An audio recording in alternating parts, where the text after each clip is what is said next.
Hoy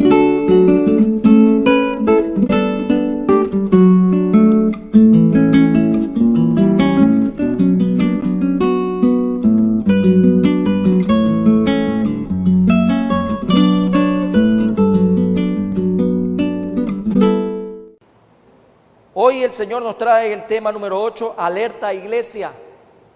Alerta iglesia, tema número 8 para terminar nuestra serie. ¿Estás fría, tibia o caliente? La Odisea, primera parte. Y este tema está en el contexto de la serie La Voz del Eterno que alerta a la iglesia, basado en Apocalipsis 1:3, que lo vamos a recordar el día de hoy otra vez. Bienaventurado el que lee y los que oyen las palabras de esta profecía y guardan las cosas en ella escritas, porque el tiempo está cerca. El día de hoy el Señor nos trae este tema final de la serie, Alerta Iglesia, y lo hace a través de una pregunta final. ¿Estás fría, tibia o caliente? Y es una pregunta que la vamos a topar por algunos espacios durante este último tema de la serie, La Voz del Eterno que alerta a la iglesia. La Odisea era una ciudad importante, prominente, próspera y un centro comercial. La Odisea fue fundada por Antíoco II en el año 265 al 245 antes de Cristo y llamada así en honor a su amada esposa Laodice. Qué privilegio para esa mujer que este hombre le puso a esa ciudad el nombre de ella, Laodice.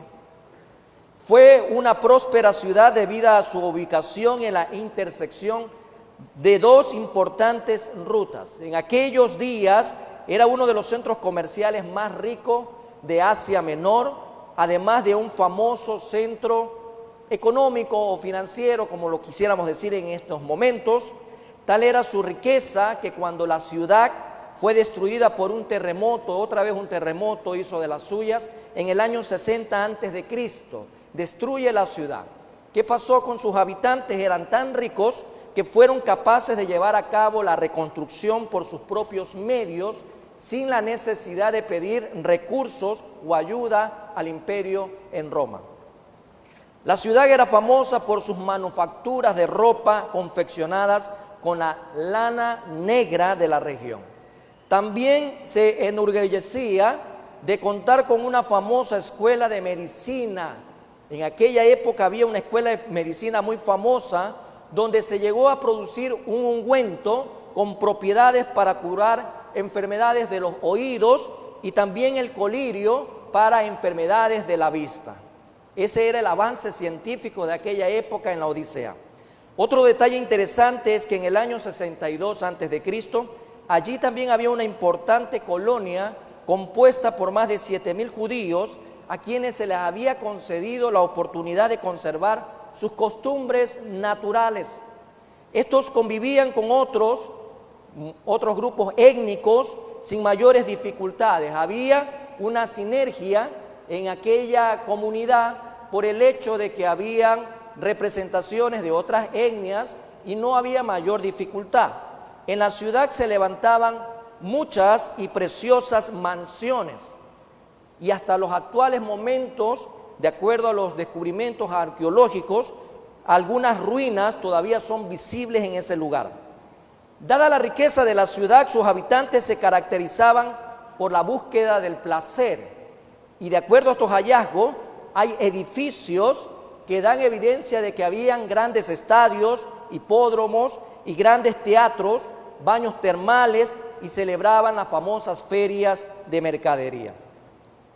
Pero todo eso en el contexto cultural y político de aquella ciudad. Ya para el tema religioso encontramos en este ambiente una iglesia cristiana. Estaba ahí establecida por la predicación de Epafras, según encontramos en Colosenses. Usted puede leer el libro de Colosenses y puede darse cuenta de que había ya ahí una iglesia. E incluso algunos entendidos dicen que pudo haber sido otro discípulo del apóstol Pablo, quien comenzó a llevar el evangelio a todas estas naciones gentiles.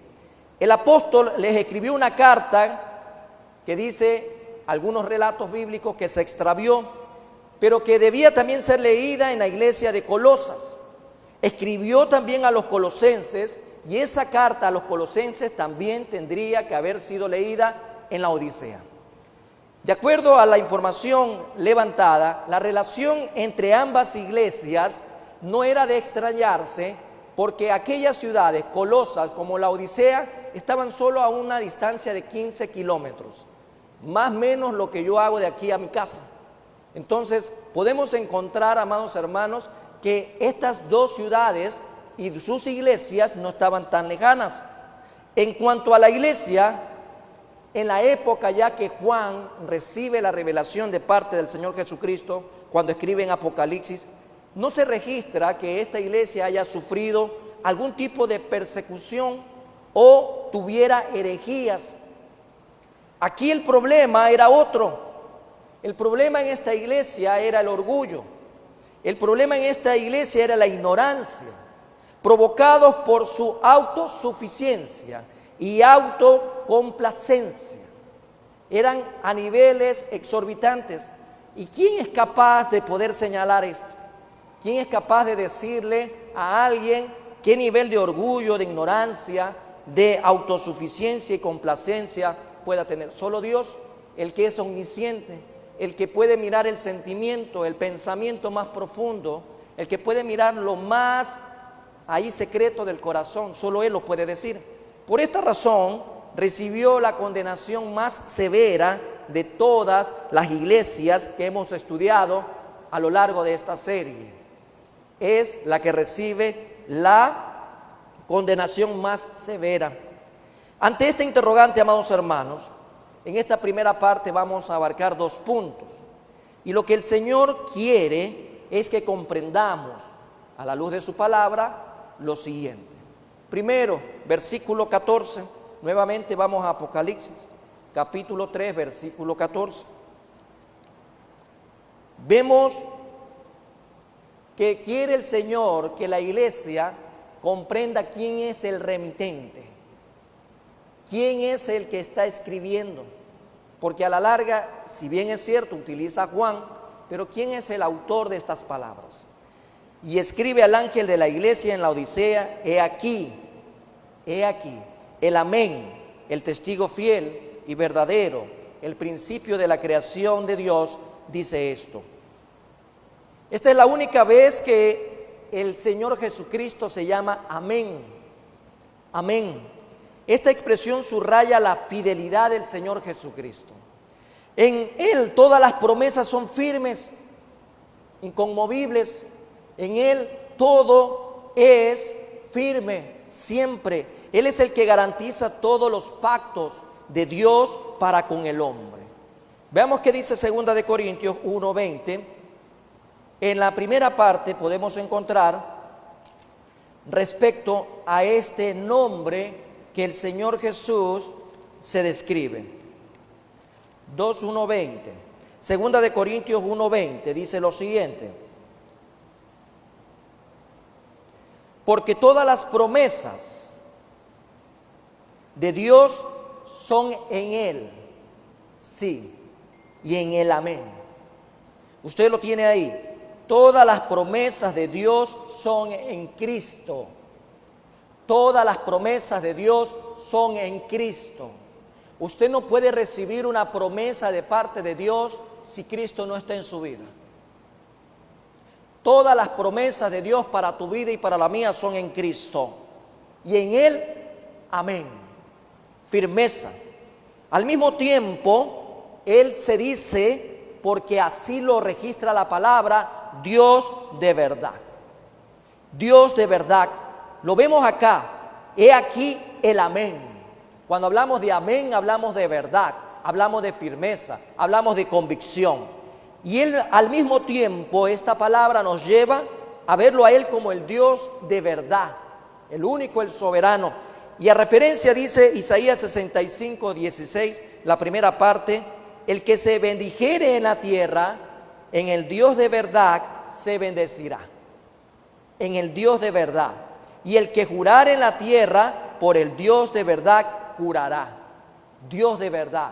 Amén, amén, así sea. de verdad que en verdad Jesucristo, el remitente hacia esta iglesia y hacia la iglesia el día de hoy que escribe, y así vemos cómo Él se denomina. Nunca miente, nunca se equivoca. En Cristo Jesús no hay probabilidad de que encontremos una equivocación o un error. En este sentido debemos relacionar esta expresión con la frase que el mismo Señor Jesucristo usaba de manera frecuente, por lo que podemos encontrar en los evangelios. Usted encuentra cada vez en los evangelios, de cierto os digo.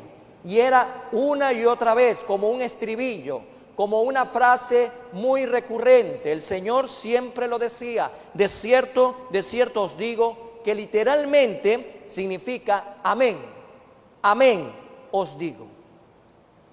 Complementando lo anterior, Cristo se dice también en esta porción el testigo fiel y verdadero. Y ya hemos hablado acerca de esta característica en Él, porque aquí hay que ver algo importante. El testigo fiel significa uno que está dispuesto a llegar a la muerte. ¿Quién estaba testificando en la cruz del Calvario el amor de Dios? ¿Quién estaba testificando en la cruz del Calvario la justicia de Dios? ¿Quién estaba justificando en la cruz del Calvario lo que Él estaba haciendo por misericordia, por benevolencia, por compasión hacia ti como hacia mí y hacia toda la humanidad? De tal manera amó Dios a la humanidad, pero era Cristo en la cruz. No estaba usted, no estábamos nosotros en ese momento. No había ninguno de nosotros en esa cruz. ¿Quién estaba pagando por nuestros delitos? ¿Quién estaba pagando por nuestros pecados? Era Cristo Jesús. Él estaba ahí y estaba dando testimonio, testigo fiel hasta la muerte. Y lo podemos ver en Apocalipsis capítulo 1, versículo 5, que dice lo siguiente, que es una descripción muy importante que usted lo tenga presente. El versículo 5 dice claramente, y de Jesucristo el testigo fiel. ¿Alguien puede decir eso de usted o de mí? ¿Somos testigos fieles? ¿Todavía nos falta mucho para llegar a ser un testigo fiel? ¿Somos testigos fieles? Amado hermano, eso es lo que todos los discípulos de Cristo deberían de hacer también. En un momento dado, cuando recordamos las palabras del apóstol Pedro, la finalidad de habernos sacado de tinieblas y de oscuridad es para testificar las virtudes, ser el testigo de Jesús, diciéndole al mundo entero que Él es el Señor, el Redentor de nuestras almas. Él hace exactamente lo que ha prometido. El Señor Jesús prometió y lo hizo exactamente y sostiene la verdad de Dios hasta el fin, sin importar las consecuencias.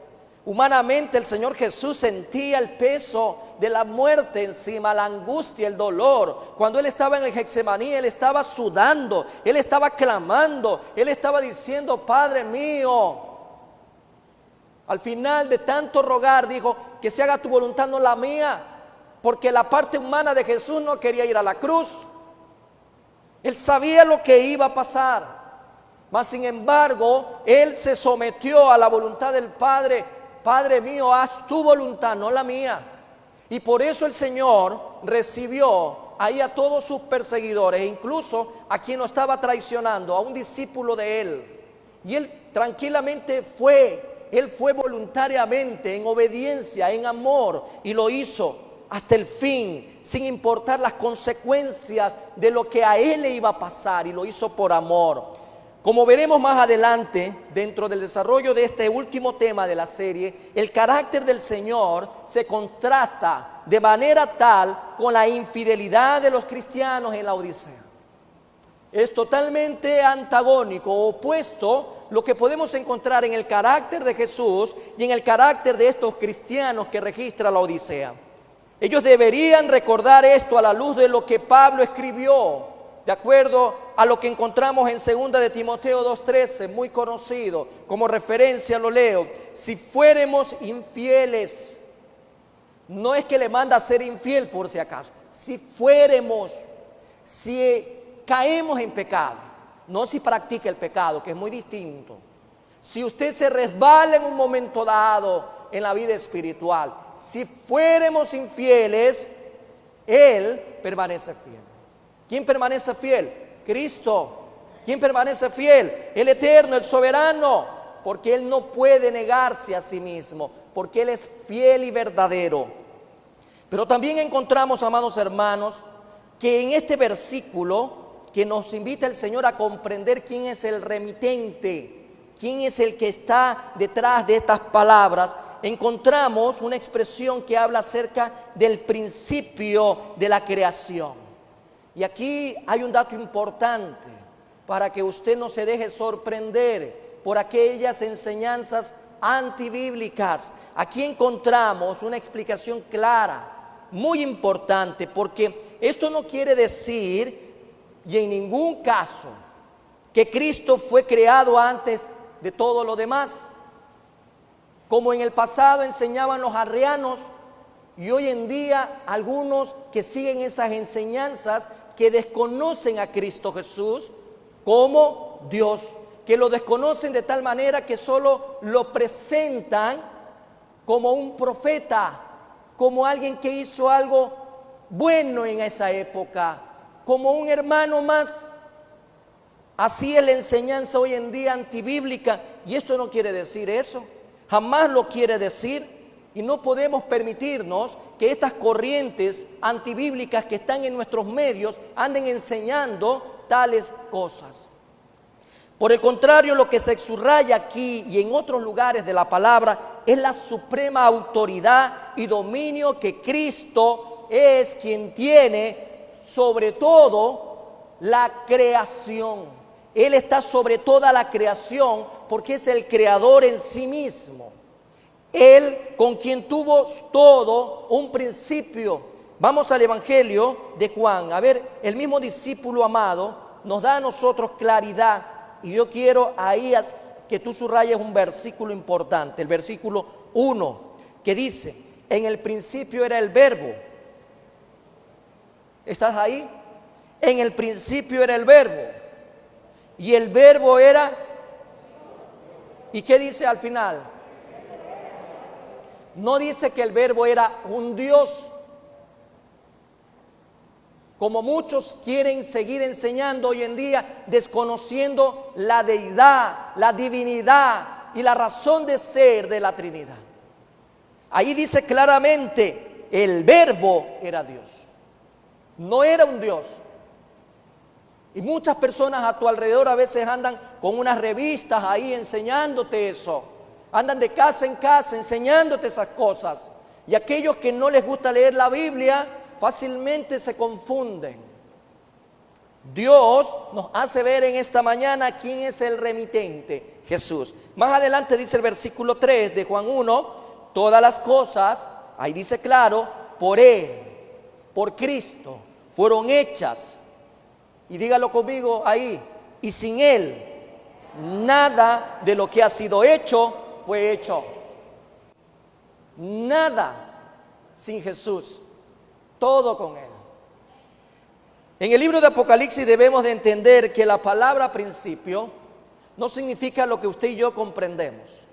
No, va más allá. Esto es un título divino, idéntico al primero y el último. Y Apocalipsis 21:6 lo dice. Váyase a Apocalipsis casi al final, capítulo 21, versículo 6 dice, y me dijo, hecho está, yo soy el alfa y la omega.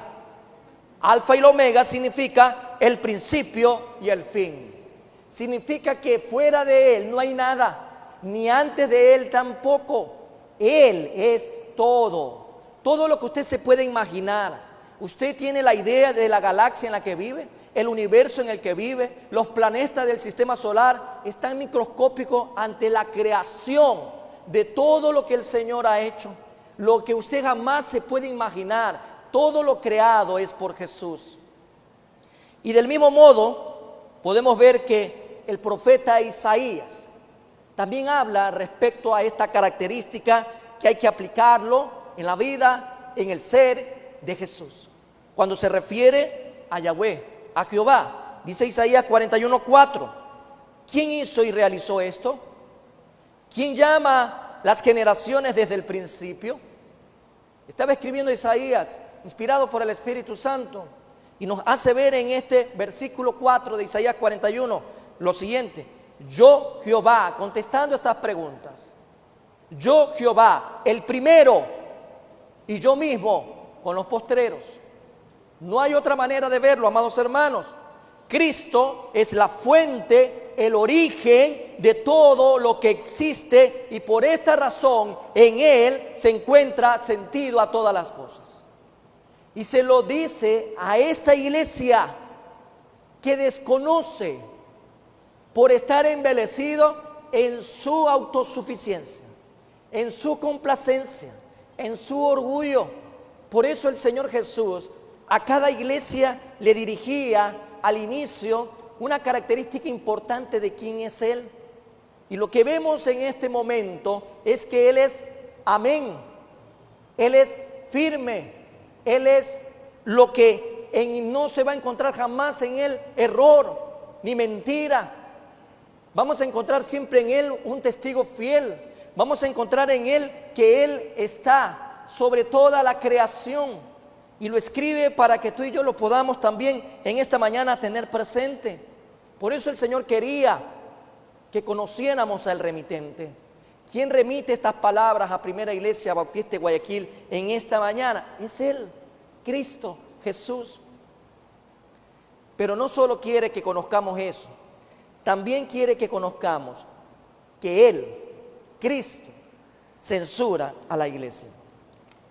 Versículo 15. Vamos a trabajar del 15 al 17, pero vamos a leer primero el 15. Y dice: yo conozco tus obras, que ni eres frío ni caliente. Ojalá fueses frío o caliente. ¿Está bien sentado, amado hermano, en esta mañana? ¿Sí está bien sentadito? Quiero que se siente bien. Siéntese bien, acomódese bien y agárrese bien de la banca. Agárrese bien de la banca. Cuidado, se va a caer, ¿eh? Lo que viene lo puede tal vez hacer mover y se vaya a caer. Cuidado. No me va a echar la culpa a mí después que no le he advertido. Cristo censura. Recuerda que la alerta a esta iglesia la hace con una pregunta: iglesia, ¿estás fría? ¿Estás tibia? ¿O estás caliente? O si quiere usted cambie el orden de los términos. ¿Estás caliente, tibia o fría? Tibio siempre va a estar en medio. Y ahora la comienza a censurar diciéndole: yo conozco tus obras, que ni eres frío ni caliente. Ojalá fueses frío o caliente. Tenían obras como cualquier persona que realiza acciones, como cualquier institución, como cualquier congregación. Tenían obras, es verdad, pero no eran dignas de alabanza de parte de Dios. ¿Qué significa eso? Que sus actos, como los tuyos y los míos, todos los días son evaluados por el Señor y te dice: hey, yo conozco lo que estás haciendo, pero todo lo que haces no es digno del sacrificio que hice en la cruz del Calvario por ti. Deberías prestar más atención, porque tu manera de vivir no es ni frío ni caliente.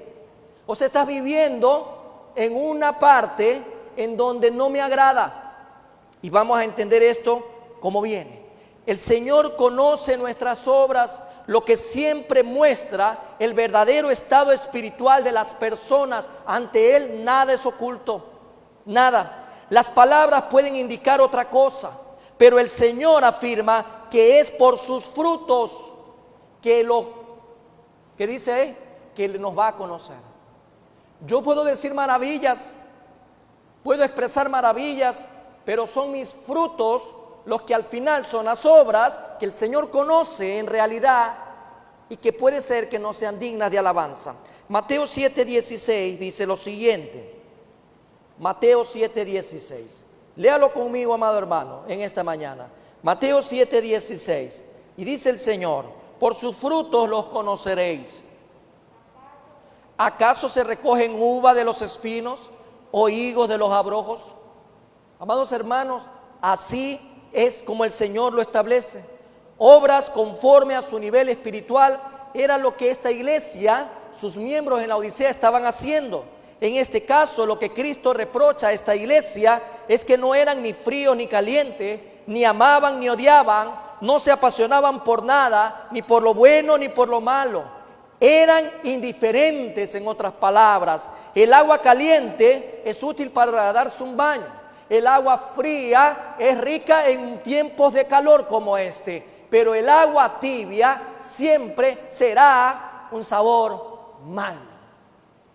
Malo. ¿A quién le gusta el agua tibia? No me vaya a decir que es por dieta o para conservar la figura, no.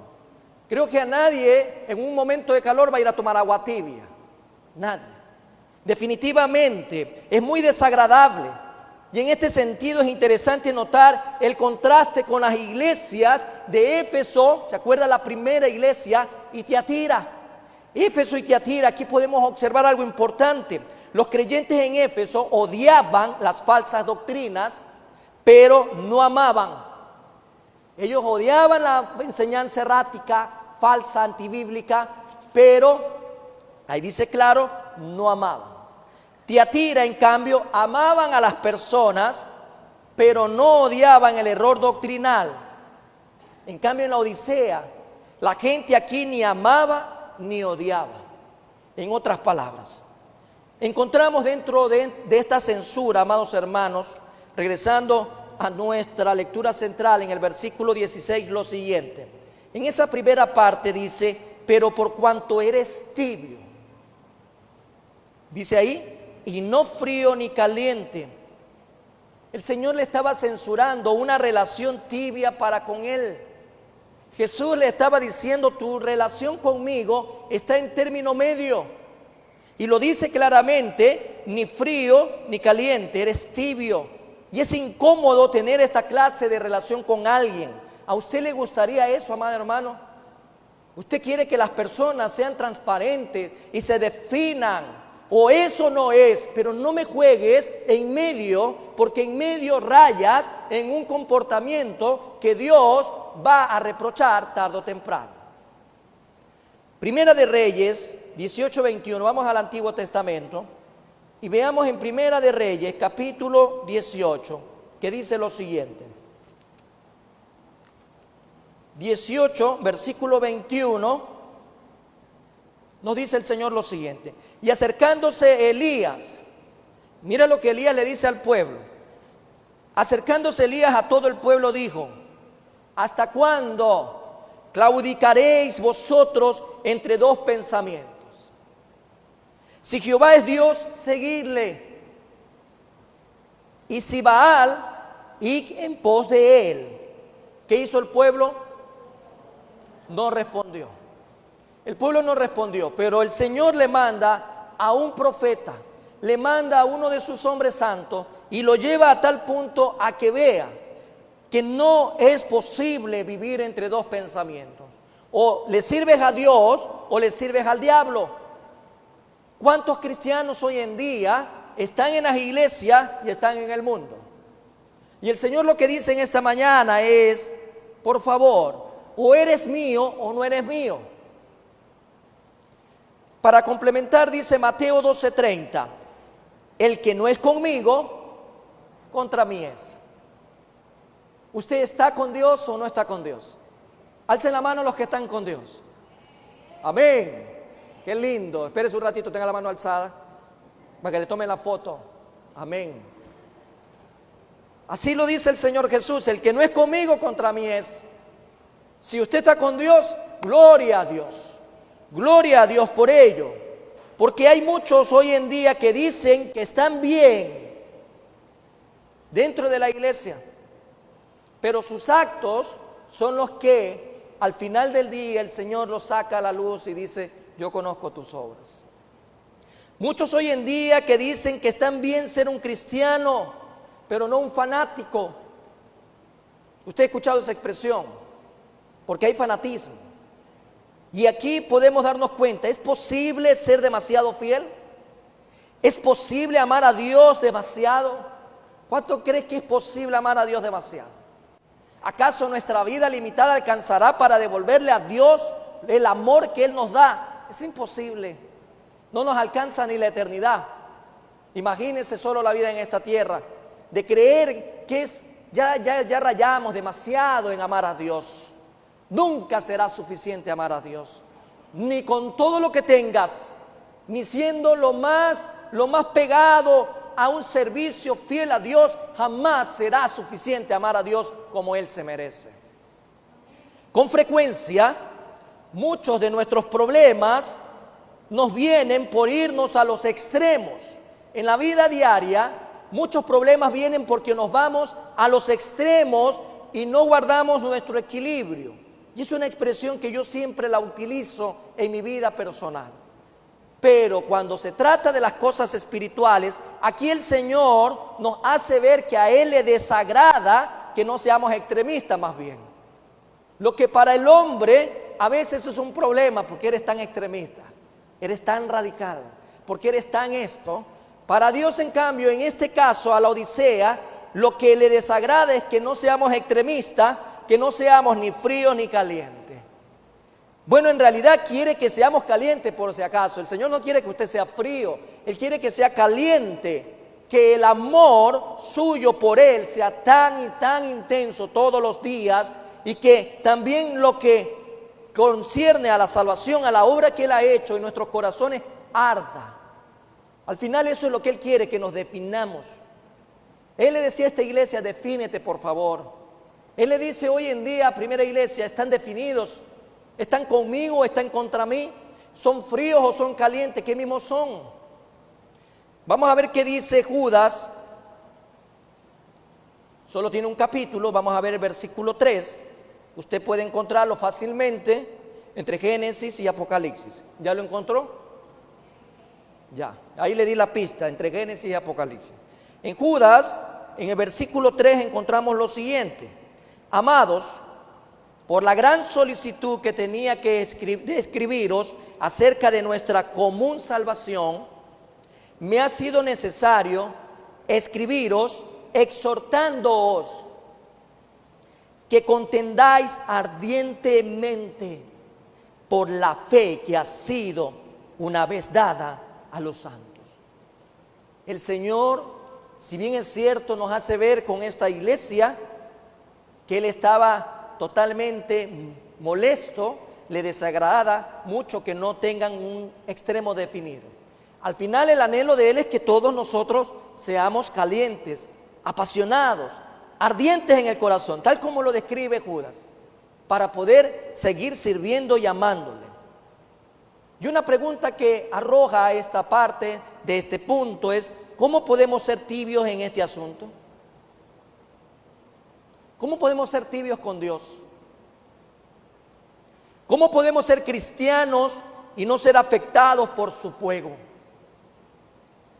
Esto describe muy bien a aquellos que solo han hecho una profesión de labios, pero su corazón está lejos de Dios. Aquí se nos hace ver claramente que hay muchos casos, y en la iglesia en la Odisea estaban en un grave peligro por esta situación. En esta situación había un grave peligro, porque si persistían en esta actitud, vamos nuevamente para contestar esto, a nuestra parte del versículo 16, de continuar con esta actitud en la iglesia de la Odisea, ¿qué le iba a pasar? Vea conmigo la segunda parte del versículo 16 que dice: te vomitaré de mi boca. ¿Usted ha visto a alguien vomitar? Es desagradable. Yo creo que los padres han visto a los niños vomitar muchas veces. ¿Sí o no? Es desagradable. Si no le ha pasado a usted y lo ha visto en otra persona, es peor todavía. Muy desagradable. Y aquí dice el Señor: te vomitaré. Si sigues en lo mismo, si no corriges tu vida, si no te defines, te vomitaré. Mi pregunta es: ¿está haciendo acepción de personas ahí? No, es que son adolescentes, hay que sacarlos del grupo. Es que estos son jóvenes, no. Es que ya son muy mayor, tampoco. No hace acepción de personas. Se lo está diciendo el día de hoy al adolescente, al joven, al adulto, al hombre, a la mujer. Los niños los podemos sacar de la ecuación. todavía. Pero esta palabra llega a toda la iglesia, a todo aquel que tiene oídos para oír lo que el Espíritu le dice a las iglesias. Literalmente le dice a la iglesia: estoy al punto de vomitarte. Y la implicación es que si no había un arrepentimiento genuino, la amenaza se iba a cumplir inmediatamente, porque quien estaba hablando era amén. Verdad de verdad. Muy cierto, el fiel y verdadero, en quien no hay sombra de variación, en quien no hay error ni posibilidad de equivocación, iba a cumplir lo que le estaba diciendo. Como en anteriores ocasiones, y lo hemos mencionado en algunos casos, el Señor toma en el Apocalipsis muchas cosas mencionadas en el Antiguo Testamento para poder explicar lo que quiere decir esta fuerte expresión. No aparece por sí sola en el Nuevo Testamento, sino que se ata, y la vamos a ver en Levítico, capítulo 18. Vamos a Levítico 18, 24 al 28, y podemos encontrar lo que el Señor ya le había dicho al pueblo de Israel antes de entrar a la tierra prometida. Antes de entrar les dice lo siguiente, para poder comprender por qué estas palabras, esta expresión tan fuerte dirigida a la iglesia en la Odisea. Dice el versículo 10, en el capítulo 18, versículo 24, dice lo siguiente: en ninguna de estas cosas os amancillaréis. Le estaba diciendo el Señor, por medio de esa palabra dada a Moisés, al pueblo de Israel antes de entrar a la tierra prometida. En ninguna de estas cosas os amancillaréis, pues en todas estas cosas se han corrompido las naciones que yo he hecho delante de vosotros. Y la tierra fue contaminada, y yo visité su maldad sobre ella. Y la tierra, dígalo conmigo ahí, vomitó sus moradores. Versículo 26 dice: guardad pues vosotros mis estatutos.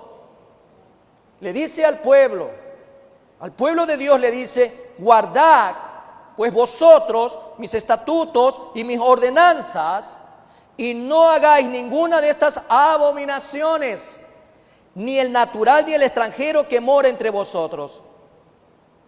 Porque todas estas abominaciones hicieron los hombres de aquella tierra que fueron antes de vosotros, y la tierra fue contaminada.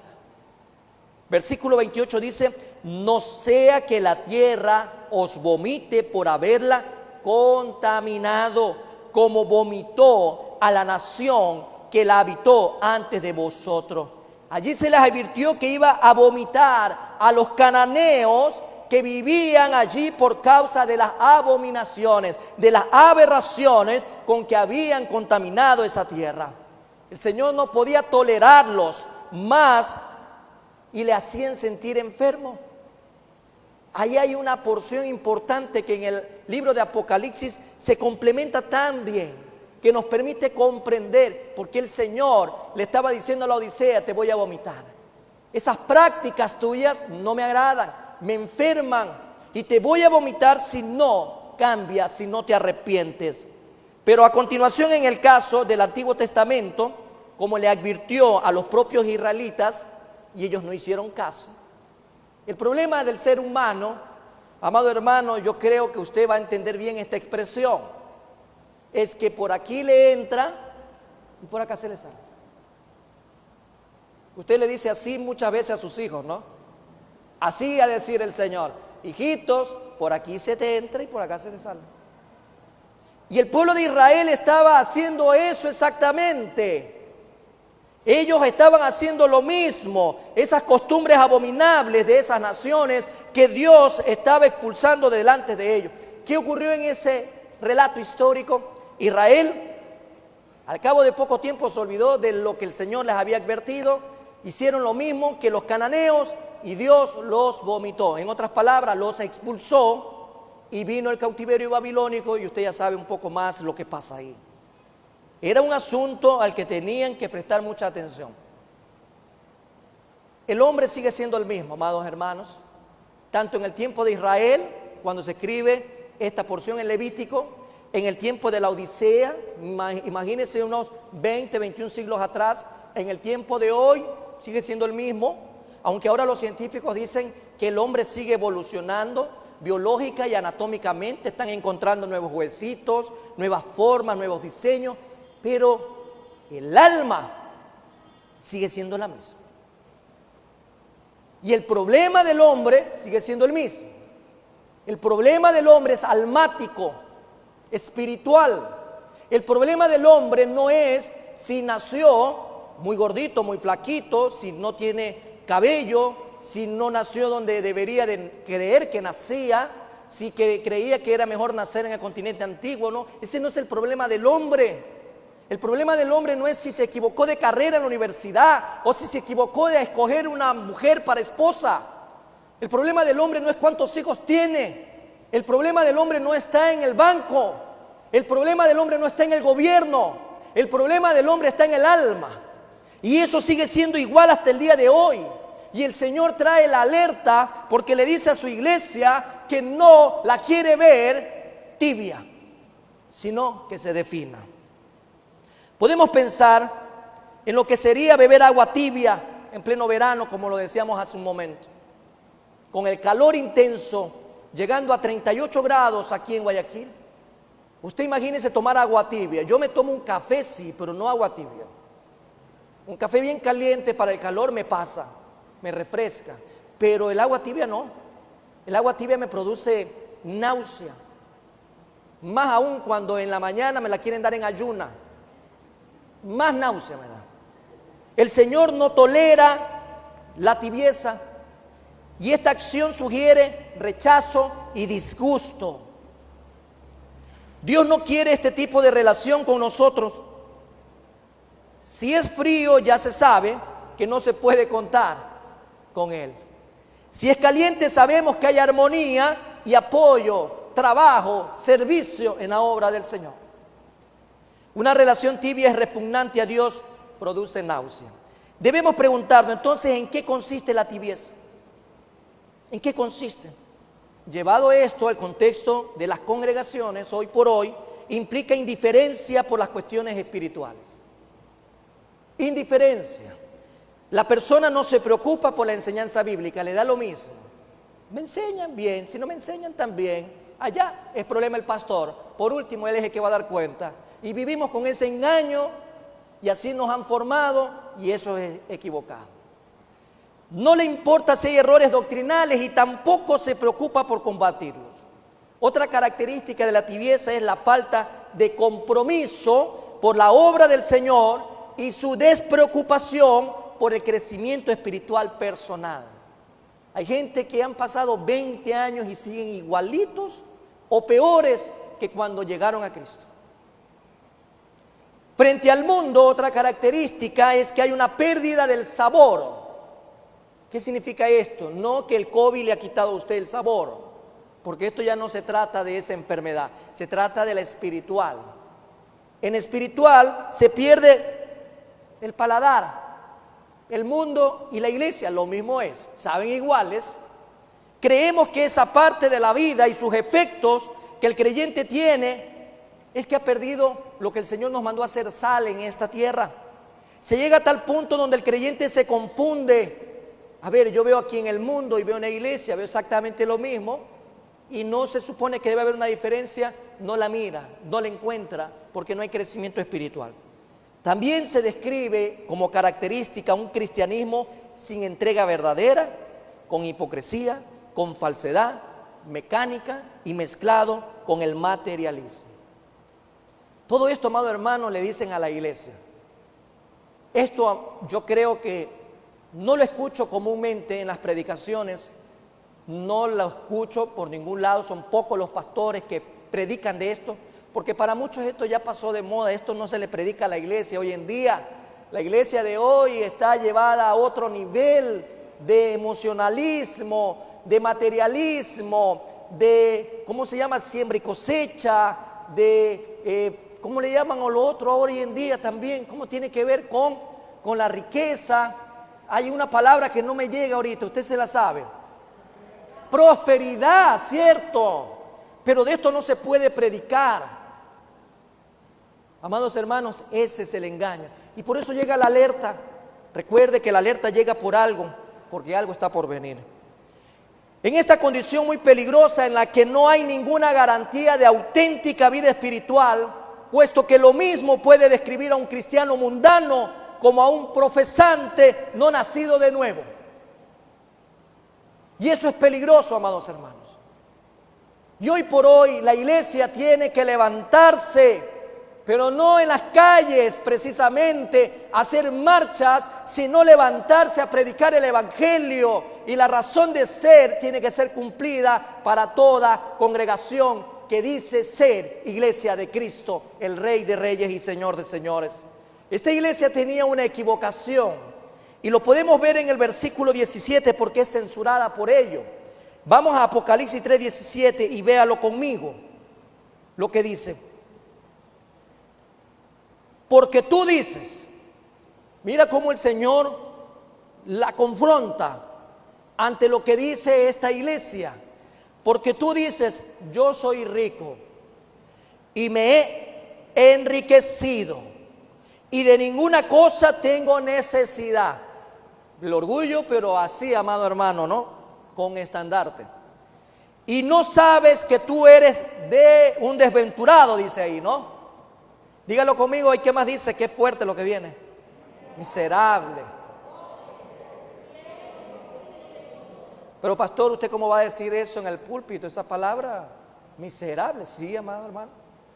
Y si usted se va a buscar en el griego lo que realmente dice, usted mejor dice, no repito, porque eso es mala palabra para usted. Ahí está clarito. La equivocación de esta iglesia es censurada por ello, por su postura, por su manera de actuar y proyectarse ante el Señor. Tú dices, yo soy rico y me he enriquecido y de ninguna cosa tengo necesidad. ¿Acaso el dinero lo compra todo? ¿Y no son acaso los que más tienen los más pobres? Los que más plata tienen son los más pobres, amados hermanos, porque no tienen paz. No tienen paz. Otra pregunta que nos debemos hacer es cómo habían llegado a esta situación. ¿Cómo esta gente llegó a ese nivel? ¿Cómo esta iglesia en Odisea llegaron a tal punto de que el Señor los censura por lo que dicen? ¿Cómo llegar a ese nivel de orgullo y de prepotencia y altivez delante de Dios? La respuesta la vamos a encontrar en las propias palabras cuando ella dice de sí misma que era rica, que no tenía necesidad de ninguna cosa. En esta frase parece entreverse que ellos mismos se felicitan a sí mismos por su situación. Te felicito, hermano, por tu riqueza, tú me felicitas por mi riqueza. No veían ningún problema, porque, amado hermano, no hay más ciego que el que no quiere ver. Hay gente que está en medio del problema y no ve un problema en su vida. No veían ningún problema en su situación. De hecho, parecen rechazar el diagnóstico que el Señor Jesucristo le hace.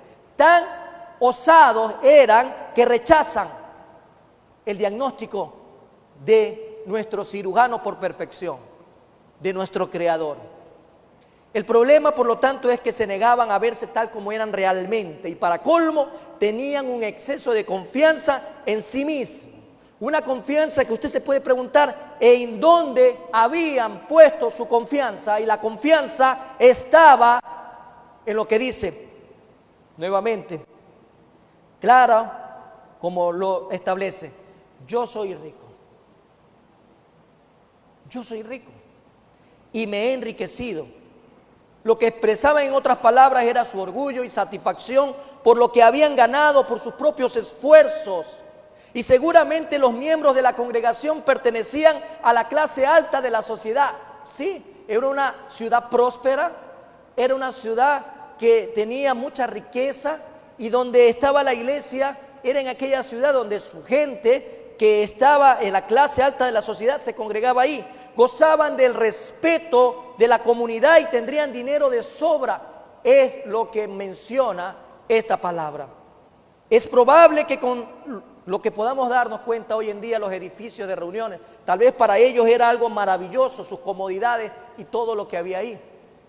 Pero toda su riqueza se reducía a recursos materiales, amados hermanos.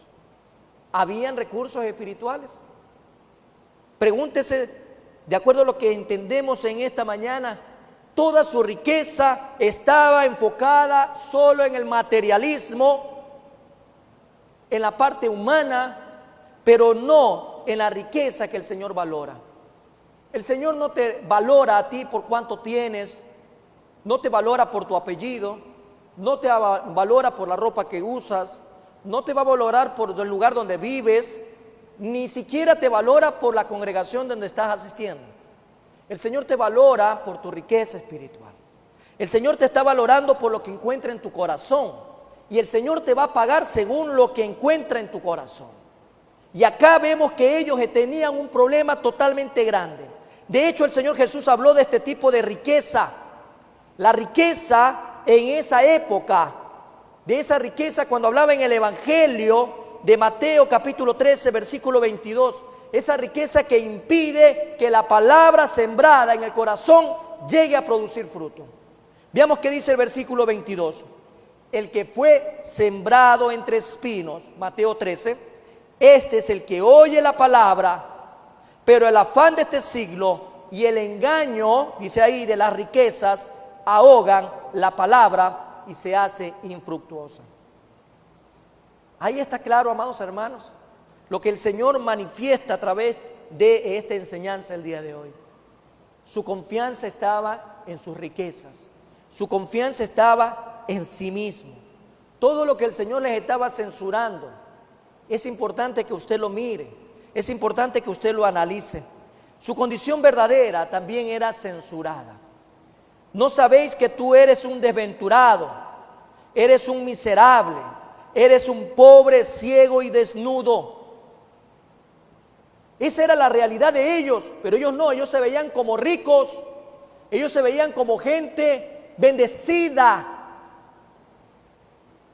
Tristemente, este pensamiento sigue cabalgando hasta el día de hoy en la vida de muchos en las iglesias, que creen que las bendiciones son por lo que tienen, por lo que han alcanzado, por los recursos que manejan. Y el Señor le dice: hey, eso es un engaño del diablo, eso no es bendición mía. Todo eso que tú dices que tienes se va a quedar aquí en la tierra. Nada de eso es, porque más bien lo que el Señor les dice: tu condición verdadera eres desventurado, miserable, pobre, ciego y desnudo.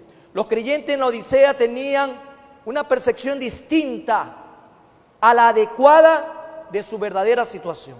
Su riqueza les había dado una falsa sensación de seguridad. Su riqueza material no era el reflejo de su salud espiritual. No significa, amados hermanos, que no haya cristianos verdaderos que tengan riqueza. Eso no significa. En el caso particular de esta iglesia, sí, por la condición que acabamos de leer. Tal vez creían que se les debía de envidiar más bien, pero la realidad es que eran dignos de compasión por todos los demás hermanos.